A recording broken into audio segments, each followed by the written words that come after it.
esse mês você orou mais pela sua família? Esse mês você buscou mais a Deus, para Deus abençoar a sua família, abençoar o seu lar? Então eu creio que esse mês vocês ouviram muito falar sobre família, sobre lar, sobre relacionamento, sobre marido, sobre esposa, sobre filhos.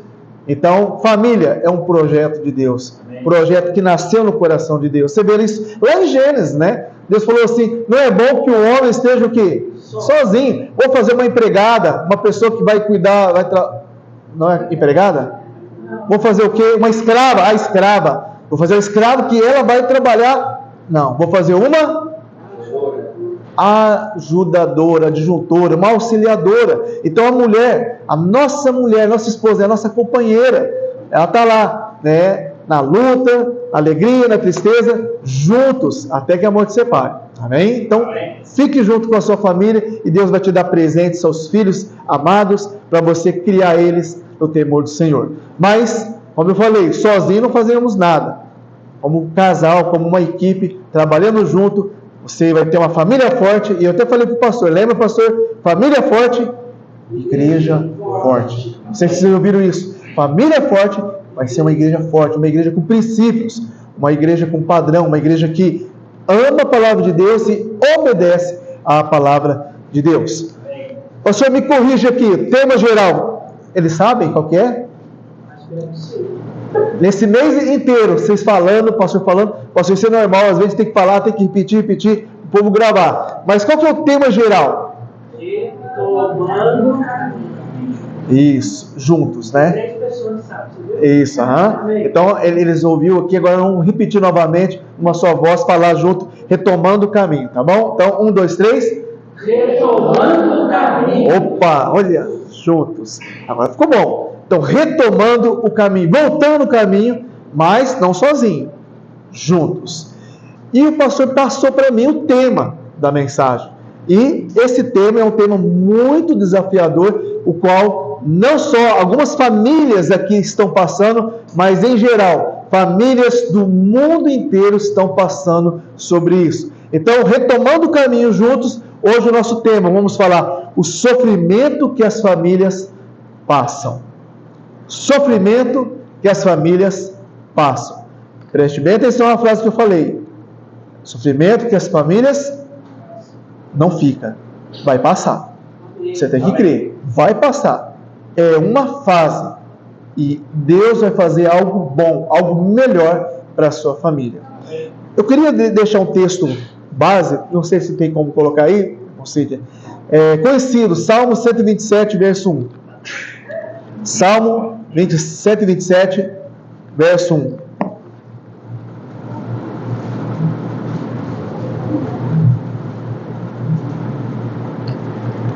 Está aí? Está na tela? Vamos à igreja ler todos juntos numa só voz bem forte? No 3? 1, 2, 3 e... Se o Senhor não edificar a casa, em vão trabalham os que a edificam. Se o Senhor não guardar a cidade, em vão vigia a sentinela. Pai, nesse momento nós pedimos a Tua orientação e direção. Se não for o Senhor, não tem como fazer. Ó Pai, então direciona essa mensagem, tudo que será falado, ensinado, e que o Teu Santo Espírito fale em cada coração, em nome de Jesus. Amém. Amém. Sofrimento que as famílias passam. Temos observado, irmãos, que as famílias, ela é uma base, principalmente da sociedade, mas também ela é uma base da igreja. Sendo base, mesmo assim, temos observado que as famílias têm enfrentado problemas, e os problemas parece que têm aumentado cada vez mais. Pressões parece que não vimos antes, coisas que a gente não imaginava que a família, lá no passado, né, talvez hoje estão passando, que logo vamos mencionar. E um desafio tremendo é que o mundo, a sociedade, ele tem sido moldado, né, ou tem moldado os valores familiares. Então, algumas famílias não estão sendo moldados pela palavra de Deus, mas o mundo lá fora está moldando nossos lares. E aí, pessoas estão começando a passar problemas emocionais, espirituais e físicos. Basta você conversar com a família, com alguém, tudo, e se você for lá na raiz do problema, você vai ver a parte emocional, espiritual e físico é porque está sendo moldado ou perdendo os valores lá do passado que tinha. Então hoje nós vamos fazer uma mensagem, irmãos, objetiva, prática. Eu creio que aqui você já passou no médico, numa consulta médica, né? E nessa consulta, o médico pede uns exames de rotina. Você faz aqueles exames de rotina. Não sei se já aconteceu alguém aqui e foi diagnosticado com anemia, né? Não sei se já aconteceu isso. O médico chega e fala assim, ele olha e fala: olha, fulano, eu vi aqui os resultados de exame e te deu anemia. E você às vezes fica surpreso. Você fala: mas como assim, doutor? Eu me alimento bem. Sim, alimenta? Eu como batata frita, eu como hambúrguer, eu como lanches direto. Então não tem uma alimentação adequada. Então ele vai passar para você, ele vai descobrir a causa. Não é a alimentação adequada. Não está tendo alimentação adequada, então está sendo motivo. Agora, o que acontece? Olha, a consequência, anemia. E aí você vai ter que tomar um sulfato ferroso, alimentação com mais ferro, né? Ou às vezes, dependendo do grau da anemia, você tem que tomar até sangue. E se você não cuidar daquela anemia, ela pode acontecer o quê? Virar o quê? Alguém falou virar o quê? Leucemia. Então você procurou tomar decisões para resolver o problema. Irmãos, família é a mesma coisa. Então nessa mensagem vamos ver a causa desse sofrimento que as famílias estão passando.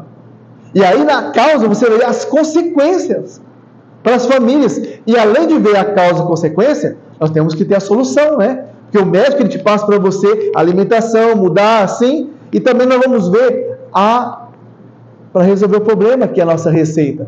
Ver como Deus ele traz restauração prática, na prática, nos lares. Se você tem passado alguma coisa na sua família, ou conhece, e Deus trouxe você, talvez Deus tenha que usar você para ser um canal de bênção naquela família. Amém? Então vamos lá, olhar aqui na palavra de Deus. Primeiramente, as causas do sofrimento familiar. Várias causas, eu enumerei algumas aqui, mas só para saber que a primeira causa do problema ou de sofrimento familiar é a influência do mundo. O apóstolo Paulo, um texto bem conhecido em Romanos 12, verso 2, lembra? Alguém sabe de qual é a primeira frase? Romanos 12, 2. Não rogo-vos pela compaixão de Deus, que apresenteis os vossos corpos em sacrifício vivo, santo e agradável a Deus, que é o vosso culto racional. Isso, o pastor leu o verso 1, a introdução dele. Aí agora no verso 2, está ali? Isso. Olha o que ele fala. Alguém pode ler? Não sejam conformados com este mundo, mas sejam transformados pela renovação do vosso entendimento, para que experimenteis qual seja a boa, agradável e perfeita vontade de Deus. Então a palavra conformar é moldar com esse mundo. Por exemplo, as boleiras aqui, quem é boleira, se você vai fazer um bolo e aí você põe todos os ingredientes e vai mistura ele tudo assim, e aí você coloca numa forma retangular e você coloca para assar, quando você tira aquela forma, o bolo vai sair redondo. Não, retangular, né? Por quê? Porque a forma, o molde, ele é retângulo. Então, se colocou um molde, ele tem que sair retangular. Se for redondo, tem que sair redondo. Então, o mundo em si, as pessoas, nós estamos aqui nesse mundo, a igreja está, mas você não é desse mundo. Estamos de passagem. Então, irmãos, a influência do mundo tem entrado em nossas casas, em nossos lares, sutil. E muitos lares, eles têm sido moldados por padrões do mundo. E fala, mas todo mundo faz. Você não é todo mundo faz. Deus falava muito isso para o Júlio, né, Joás? Você não é todo mundo. Então, o que tem acontecido? As pessoas estão esquecendo, irmãos, princípio da palavra de Deus. Olha, a Bíblia diz isso. Deus fala, então eu tenho que obedecer. Buscam mais conselhos, tá, de pessoas que não seguem a palavra de Deus, lá fora, do que a orientação de Deus. E também Deus colocou em sua vida, como a igreja, liderança espiritual. Colocou um pastor.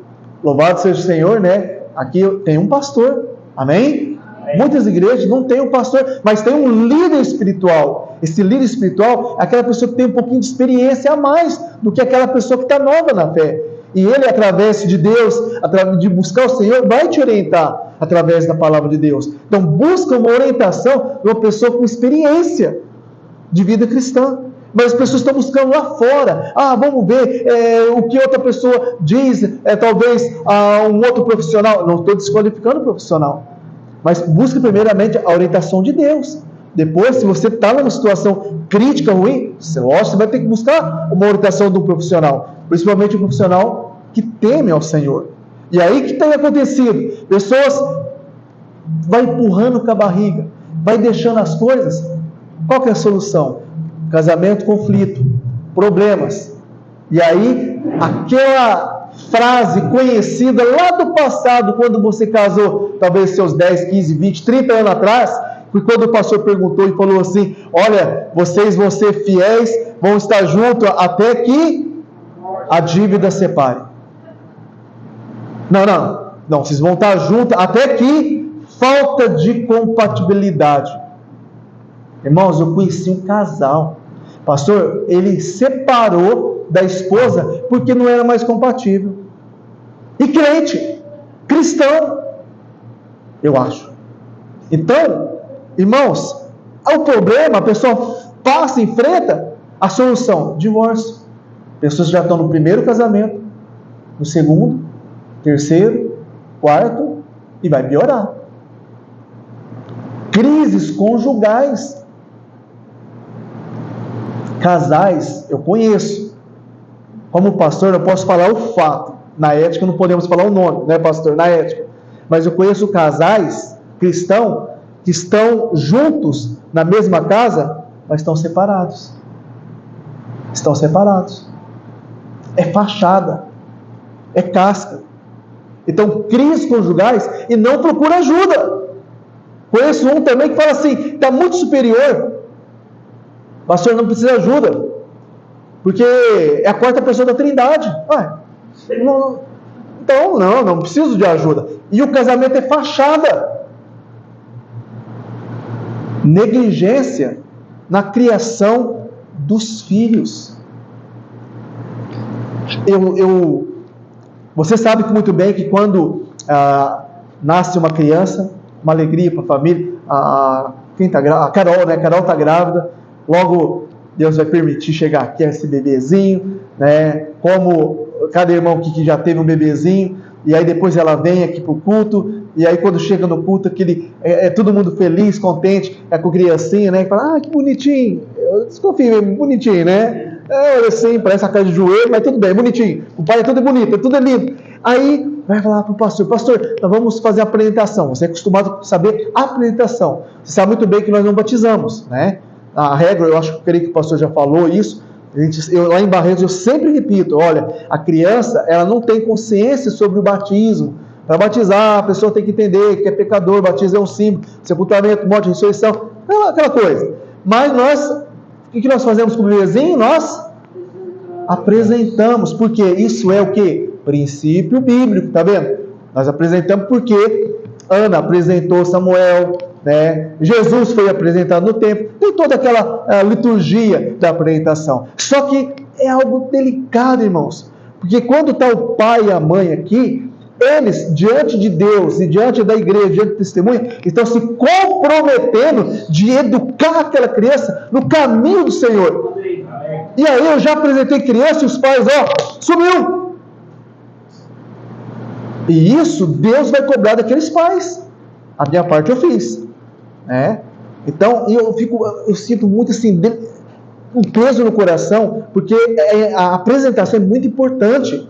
É um compromisso que eu, como pai, eu estou falando assim: Deus, eu tenho que ensinar a Joana no caminho que deve andar. Eu tenho que ensinar ela a amar a Deus, amar os princípios, honrar o pai, e até quando crescer não desviar. Então é uma responsabilidade. Eu tenho que procurar falar para ela, ler a Bíblia com ela, que logo depois vamos falar. Agora os pais somem, e aí quer conversar, bater papo, e o filho não deixa conversar. Sabe o que os pais fazem? Tá, filho, vai assistir. Vai lá, vai assistir. E você sabe que o seu filho está assistindo? Você sabe? Você monitora? Então acontece isso. Então nós temos visto, irmãos, essa negligência de criar os filhos no caminho do Senhor e tem piorado cada vez mais. Cada vez mais tem piorado. Olha outra causa do sofrimento, e vai trazendo um sofrimento, que tem trazido para as nossas famílias. Negligência espiritual. Eu costumo dizer na nossa igreja que, irmãos, o ensino da palavra de Deus, o ensino, tá, aqui no domingo, é a sobremesa.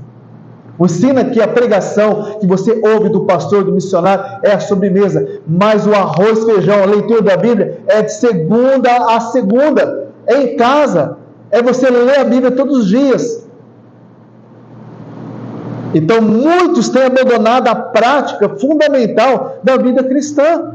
Prática como oração. Vai orar na igreja. Deixa de orar em casa. Prática, irmãos, da leitura da palavra de Deus e meditação da palavra de Deus, de preferência juntos. Tem a sua leitura individual, a tua meditação, mas de preferência você ensinar os seus filhos a amar a Bíblia, a amar a palavra. E tem diferença leitura e meditação, entende? Você sabe disso, né? Tem diferença. Leitura você pega, eu vou ler a Bíblia inteira no ano, ou vou ler os Salmos, vou ler os Provérbios. Você está lendo aqui tal. Essa é leitura.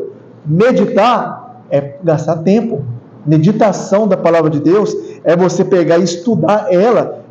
Nós temos um costume lá em Barretos, nós entregamos isso para a igreja, tá? Tem vários tipos de meditação, você pode usar um livro de meditação. Isso aqui é que nós entregamos. Olha só, nós usamos semana passada, são tantas emoções. Foi a meditação da semana passada. Quem assistiu divertidamente?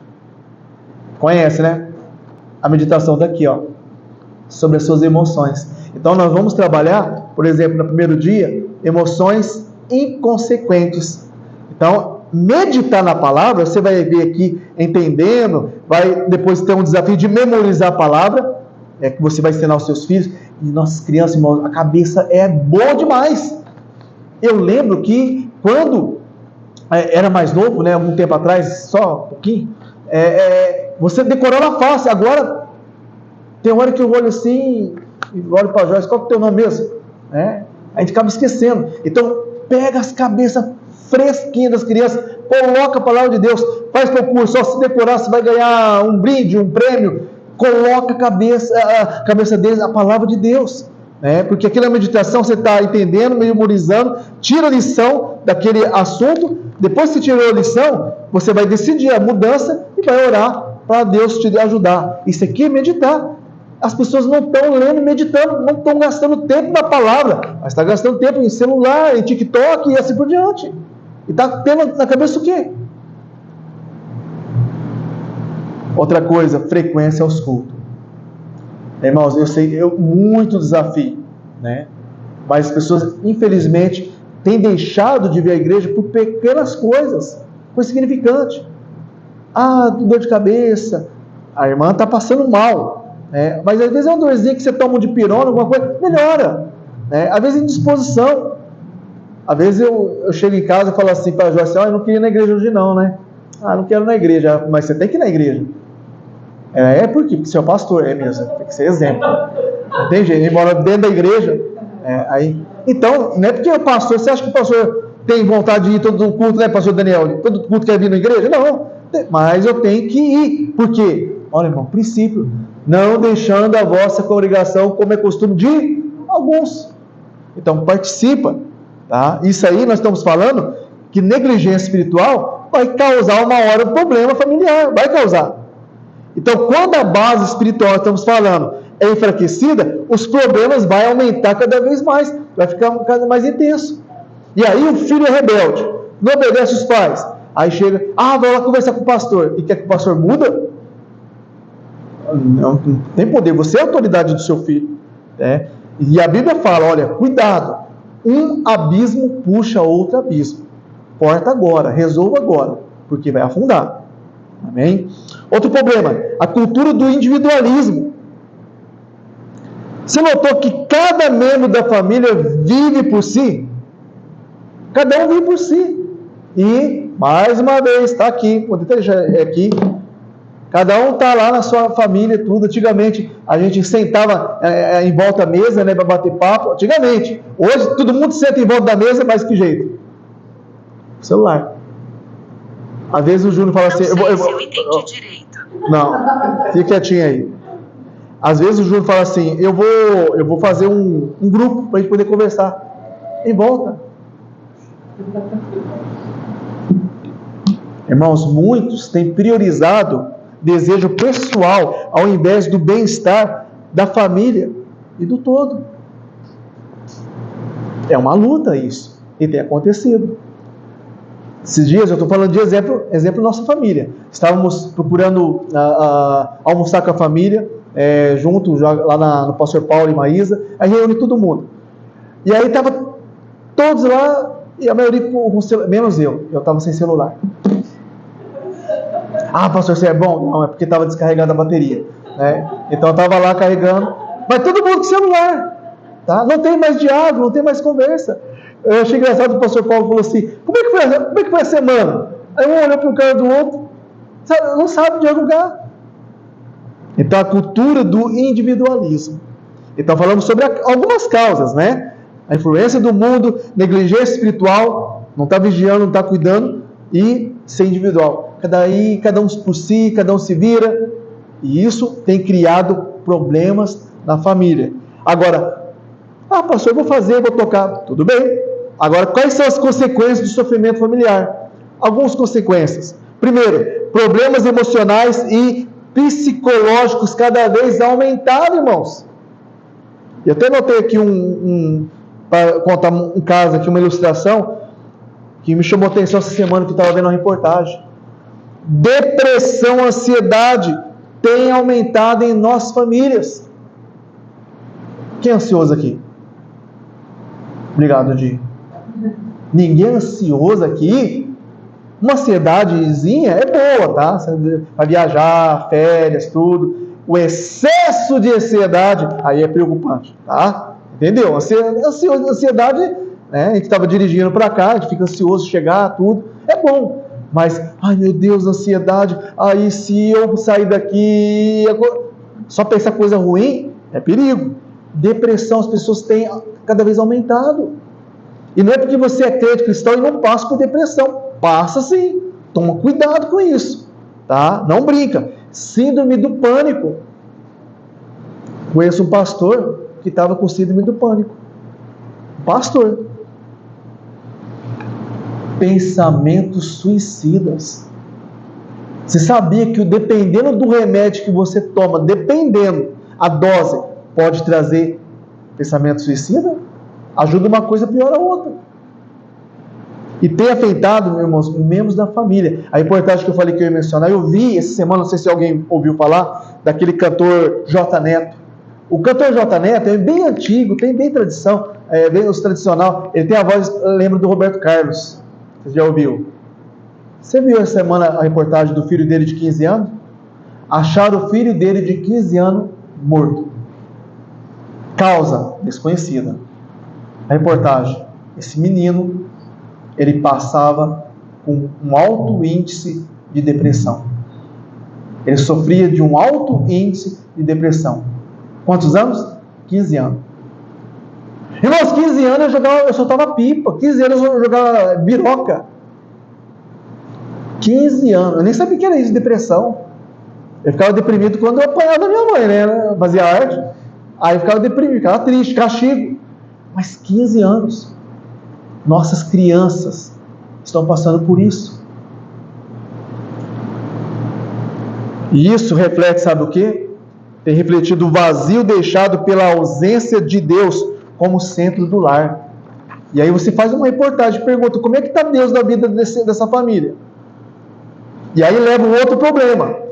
Problema de relação, né? Relacionamento.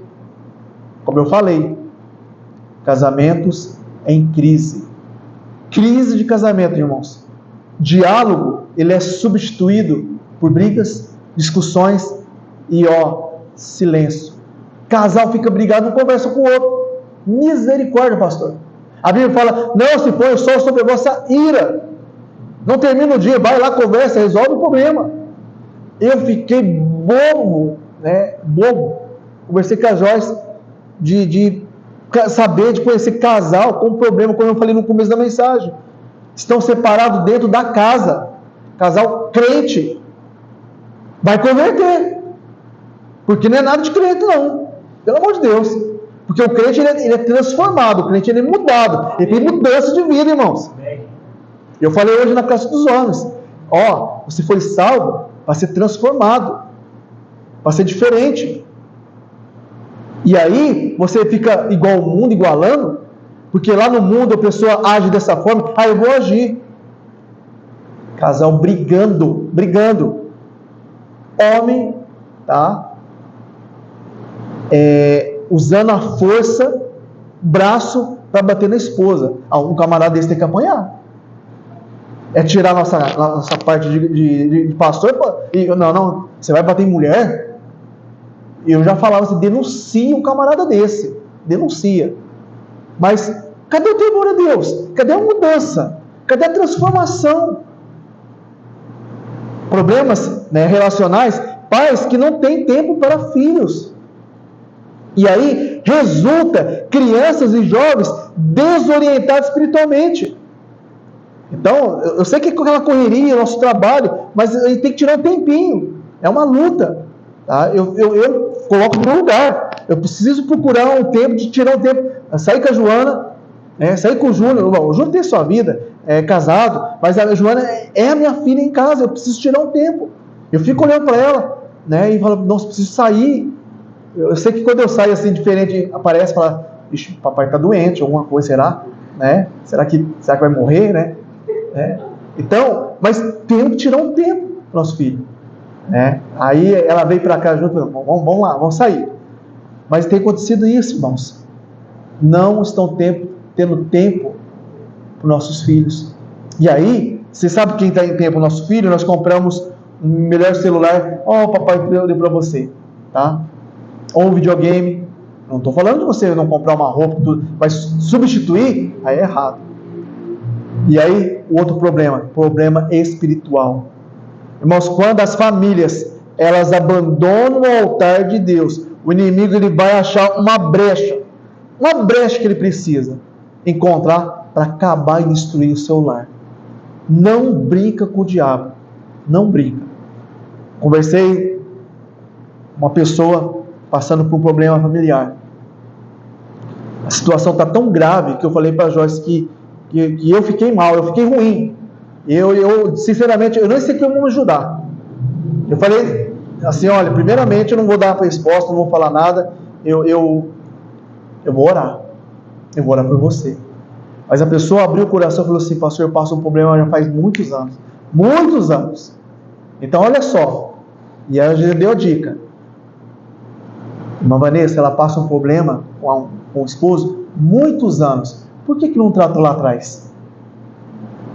Está entendendo? Por que as pessoas chegam lá no hospital de amor para tratar um câncer bem no início? Porque no início tem o quê? Maior chance de cura. No problema familiar, no início que começou, se você tratar, maior chance de cura. Está entendendo? Agora, se você deixa, aí é difícil. Aí é só um milagre. Não é impossível. Então, o problema, irmãos, das famílias é trazer, sabe o quê?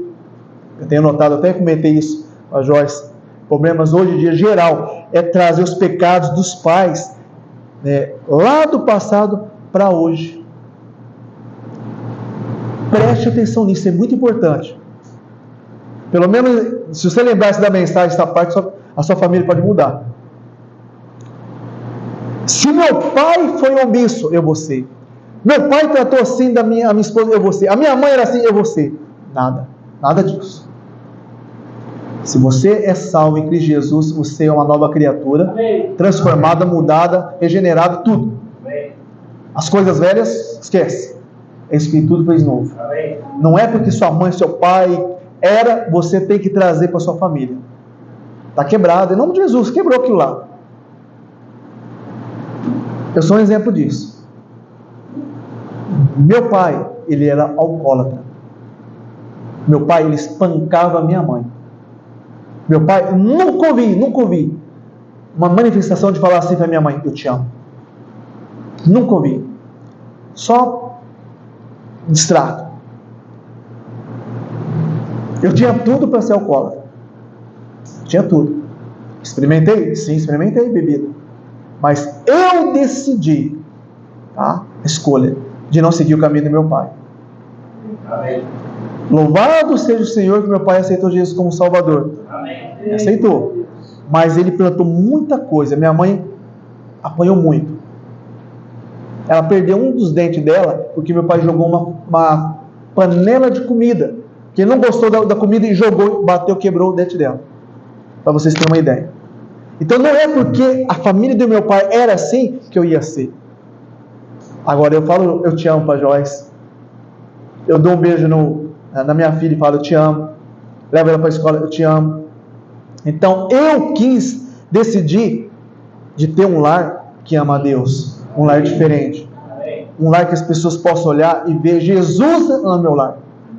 E que o jeito que eu trato Joyce, a minha filha e meus filhos vão olhar e ver como eu trato. Porque os filhos de vocês estão olhando. Estão vendo como você trata mamãe e papai. Não sou 100%.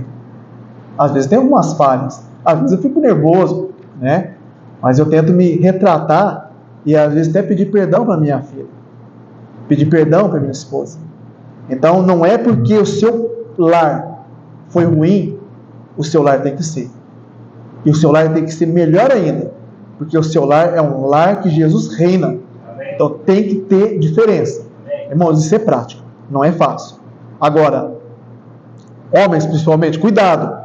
O homem que está brigando ou brigado com a sua esposa, talvez Deus não vai ouvir a sua oração. Quem está dizendo eu? Não, a Bíblia. 1 Pedro 3,7. Dá para colocar aí? O apóstolo Pedro, ele exorta, né, esses cristãos, em 1 Pedro 3,7, para tomar cuidado. Está aí? Olha, igualmente vós maridos, coabitai com elas, né, sua esposa, com entendimento, dando honra à mulher. Como que? Um vaso mais fraco, ela é sensível a ela. Como sendo vós os seus coerdeiros da graça da vida, para que não seja o quê? Então, se você fizer o contrário, as suas orações são impedidas. Nós vemos isso, um exemplo, queria destacar, bíblico, de conflito familiar, da família de Jacó, né, como exemplo. Você conhece a história de Jacó. A primeira causa do sofrimento dessa família, você vê que Jacó, ele demonstrou que ele tinha um filho favorito. Quem? José. Ele demonstrou como? Como você demonstra? Porque fizeram uma túnica, né, diferente. Imagine só, eles recebendo uma túnica. Ó, meu filho, para você. Já aconteceu isso? Você chegar, né, em casa e falar assim: ó, meu filho, dá um presente para um e não dá outro? Não tem jeito porque tem um só, né? Mas se você dá um presente para um filho, o outro olha. Vai olhando, cadê o meu? Ah, não tem. Então é uma luta isso. Agora você vê o exemplo, a causa do sofrimento, o favoritismo de José causou. Agora, qual que foi a causa do problema para a família dele? Seus irmãos ficou com inveja e o que? Ressentimento. Os irmãos de José foi tomado por ciúme, né? Assim que acontece com os irmãos. O que eles queriam fazer com José? Eles fizeram, mas o que eles queriam fazer? Matar José. Tá? Você fala, venderam José. Sim, venderam. Mas antes, os irmãos estão com tanta raiva, a ira, o ódio, vão matar ele, vão matar. Olha, matar o próprio irmão de sangue. Não, vamos vender. Vender ele como escravo. Vender como escravo. Mentiram para Jacó. Ficou para o pai. Uns animais lá, foi lá e matou José. A Bíblia diz que Jacó sofreu um luto, chorou muito tempo. Achou que tinha morrido. Consequência do sofrimento dele. Jacó mergulhou no profundo luto. Aqui a gente vê que Jacó ficou em depressão, tristeza, desespero. Não vamos ler, mas Gênesis 37 conta a história. Então os irmãos levou, né, a culpa, o peso do pecado, afastando-se de Deus, ficando longe do Senhor. Então a parte emocional, espiritualmente, tudo consequências. Só que tudo, a Bíblia diz que tem um plano, Deus. Tudo tem um propósito. Porque você conhece a história que Deus teve um propósito. E aí você vê a restauração divina, porque mesmo no meio de uma coisa ruim, Deus agiu. José foi levado, né, ao governo do Egito e se tornou um instrumento de salvação para sua família. E louvado seja o Senhor, porque José não deixou que a ira, a raiva, a amargura ficasse no coração, porque ele perdoou. E aí, lá em Gênesis 50, 20, eu leio para os irmãos, Gênesis 50, 20, aí ele fala assim para eles: olha, vocês intentaram mal contra mim, mas Deus tornou bem. Esse é o Deus que você serve. Você vê um caos, uma coisa ruim, Deus pega o mal e transforma em bem. Tem uma outra versão que fala assim: vocês planejaram aquela maldade contra mim, mas Deus fez bem. Muito bem, falamos sobre as consequências dos problemas. Agora, pastor, a solução. Vamos dar a solução, a receita que o médico vai te dar, da solução para você colocar em prática e resolver o problema da sua família e ajudar uma outra. Então, solução na prática. Como Deus ele pode ajudar minha família? Como Deus pode ajudar a família da igreja? Primeira coisa, irmãos, coisa simples. Temos que reconstruir o altar familiar.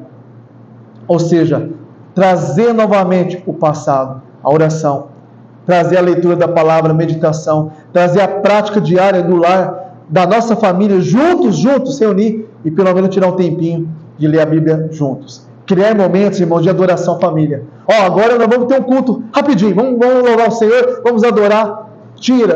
Faz um propósito. Eu quero fazer um propósito na próxima semana, tentar reunir minha família pelo menos 5, 10 minutos, orar junto, ou cantar junto. Tenta fazer uma semana, dê a semana abençoada que você vai ter. Segundo, priorize o culto a Deus. Priorize. É um desafio, eu sei.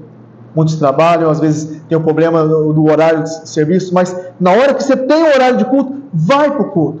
Vai para o culto. Irmãos, participar regularmente dos cultos, das atividades, é uma bênção. Você não imagina, que às vezes Deus vai usar a sua vida para abençoar a vida daquele irmão no culto. Quer ver um exemplo? Lá em Barretos, no nosso quarta-feira é culto GA, culto grupo de amigos. Nós temos aquele roteiro de chegar, de ter a palavra, Atos 2,42 é a nossa base, eu sempre coloco nos avisos. E eles perseveravam na palavra, no ensino, na doutrina. Depois, comunhão, partir do pão e oração.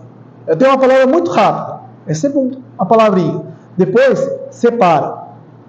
Aí fica um grupo de mulheres, um grupo de homens e um grupo de crianças. A pessoa sai lá e fica. Irmãos, semana retrasada. E aí depois que eles compartilham lá as lutas, problemas, tudo, aí cada um ora. Só que não é necessariamente todo mundo ora. Se der tempo, todo mundo ora. Na outra semana retrasada, né, Joyce? Acho que foi. Teve acho que só 2 orações. Tinha um grupo grande de mulher, só foi choro. Só foi choro. Uma irmã começou a falar, sabe quando precisa abrir o coração? Por isso que é o grupo GA, é isso. É de você abrir o coração, o seu problema. Naquele momento a pessoa estava passando um problema, ela abriu o coração, estou passando por isso. Principalmente irmãos passando a luta do tratamento de câncer, perdeu uma pessoa, e aí foi falando e chorando, e aí nos homens não foi diferente. Aí o irmão Renato que está lá, ele ficou sabendo que o pai dele foi diagnosticado com câncer. Ele estava arrasado. Então foi o tempo de abrir o coração, chorar junto. Então aquele dia foi diferente. Agora imagine só, quando terminou, eles saíram aliviados. Porque é isso a igreja. Quando você vai e traz a carga, seja 2, 3 pessoas reunidas e fala, olha, eu estou passando um problema. Está assim a minha vida, assim, meu casamento, minha esposa, meu filho. E a pessoa, não, você compartilhou. Porque o que você compartilhou fica no grupo. Amém? Fica no grupo. Você vai orar, vai interceder. Aí amanhã eu mando a mensagem, Cid, e aí, como é que tá? Você tá? Não, estou bem, não, tá difícil ainda. Não desanima, vamos continuar. Então isso, você vai ouvir aonde? No culto, na casa de Deus. Então talvez você acha que não é, talvez eu vou, hoje não vai, não, Deus quer usar a sua vida, lá, para ser uma bênção na vida do irmão e da irmã. Amém. Terceiro lugar na prática, praticar o perdão e a reconciliação. Essa é difícil. Mas se você quer resolver alguns problemas, perdoa e reconcilia. E José, ele perdoou quem? Seus irmãos. A pessoa, agora eu vou matar vocês, vocês fizeram isso por maldade. Não. Deus, né, Ele mudou para o bem. Então as famílias, irmãos, devem buscar resolver conflitos com amor e graça. Quer família perfeita? Se você quer família perfeita, só lá. Só lá. Se você quiser partir, lá vai ter uma família perfeita. Mas aqui nós estamos aprendendo com nossa família. A Joyce, ela tem uma frase, eu até anotei aqui. Eu falei para ela anotar a frase da Joyce que eu gosto muito. Ela fala que o perdão liberta. Né, Joyce? O perdão é libertador. O perdão, ele restaura lares em crise. E também, na prática, confiar no propósito de Deus na sua família. Mesmo em meio de sofrimento que você está passando no seu lar, família, com esposa, filho, esse problema, Deus tem um plano para restaurar e transformar. Amém? Amém. Não é à toa, porque Romanos 8:28 está escrito: tudo coopera para, não é para o mal, é para o bem. E por último, acima de tudo, para você ter uma solução prática, busca ajuda espiritual. Busca ajuda da igreja. A igreja, irmãos, é um lugar de apoio. A igreja, que esse local, mesmo se for um grupo pequeno ou um grupo grande, ou um GA, é um apoio para a sua vida. E aí você pode encontrar pessoas, tá, que você pode compartilhar, confiáveis. Tem a sabedoria também, né? E aí tem liderança, tem pastor, tem um irmão mais velho que tem um pouquinho de experiência. Você pode conversar com ele, ele vai ouvir você também. Tem a esposa do pastor, tem a irmã que talvez tenha mais experiência, conversa, abre o coração. Então, pessoas que estão dispostas a ajudar você, eu garanto, amém? Tá? Quer ajudar você, então basta você oração, orar e agir. Amém. Hebreus 10:24, sabe o que diz? E consideremos-nos uns aos outros para o quê? Incentivar ao amor e às boas obras. Gálatas 6:2, levai as cargas uns dos outros, e assim cumprireis a lei de Cristo. É a nossa função. Conclusão, para a gente poder terminar, pastor. Deus restaurou a família de Jacó. Amém? Amém. Deus cuidou da família dele. Então nessa noite Deus quer cuidar da sua família. Amém. Deus, Ele quer restaurar. Amém. Deus me trouxe aqui hoje para falar que a sua família tem solução. Amém. A sua família, ela pode ser bênção. Amém. A sua família, ela pode retornar ao caminho juntos. Amém. Retornar ao caminho juntos significa simplesmente você colocar a palavra, é colocar Deus no centro da sua vida, no centro da sua família. Eu queria terminar dizendo para você que o tempo passou para Josué. Josué já estava quase no fim da vida. Ele viu que as pessoas estavam desviando, estavam indo para outros caminhos, mas ele tinha posição. Ele falou: olha, vocês escolhem hoje se vocês querem servir esses deuses, né? Esses, aqueles, olha. E ele fala a famosa frase conhecida: porém, eu tenho uma posição, e eu quero dizer para vocês hoje, declarar, que eu e a minha casa serviremos ao Senhor. Amém. E eu e minha casa serviremos ao Senhor. E para terminar, quando Josué, ele falou, ele declarou aquela frase, ele estava abençoando a família. E isso, eu queria deixar na sua mente. A nossa boca, ela tem poder para abençoar e amaldiçoar. Tem um texto de Provérbios 18:21, que eu quero colocar para terminar, que você não imagina que a sua família pode ser abençoada só de você falar bênçãos. Provérbios 18:21 diz: a morte e a vida estão no poder do quê? Da língua. E aquele que a ama comerá o seu fruto. Você vai comer. Você vai lançar uma palavra, ou vai ser bênção, ou vai ser morte. Então para de falar: minha família não presta, minha família não vale nada, meu homem não vale nada. Não. Comece a declarar palavras de bênção. Como José declarou: eu e minha família serviremos. Então a minha família é abençoada. Amém. Meu esposo é abençoado. Ah, pastor, minha esposa é difícil. Comece a declarar, crendo que vai ser bênção. A minha esposa é difícil. Comece a declarar: minha esposa é abençoada. a minha esposa é especial, a minha esposa ela é esperta, ela é dinâmica, trabalhadeira. Comece a falar palavras de bênção para ela, para os seus filhos. Os meus filhos estão crescendo, eles amam o Senhor. Eu fiz 31 declarações áudio, 31, e mandei no grupo da igreja. 31 pessoas ouviram, só palavras de bênção. Eu falei, o mês de outubro será mês de bênção. Mês de bênção. Nada de murmuração, reclamação. E eu creio que mudou um pouquinho. Mudou um pouquinho. A sua família é bênção de Deus. Baixe sua cabeça, feche seus olhos. Vamos orar. Vamos, nesse momento, você pedir que Deus abençoe nesse final de conferência.